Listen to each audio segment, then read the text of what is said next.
So what's up mga boss, ito naman po isa 120cm.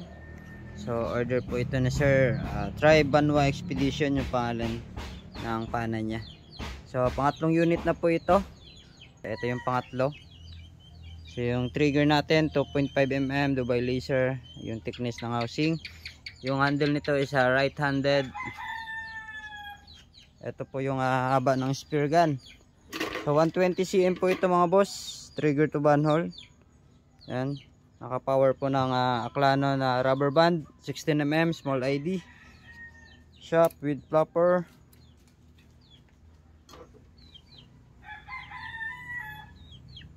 Then ito naman po yung bungee nya. So ito na po yung unit mo sir. So 120cm going to Palawan.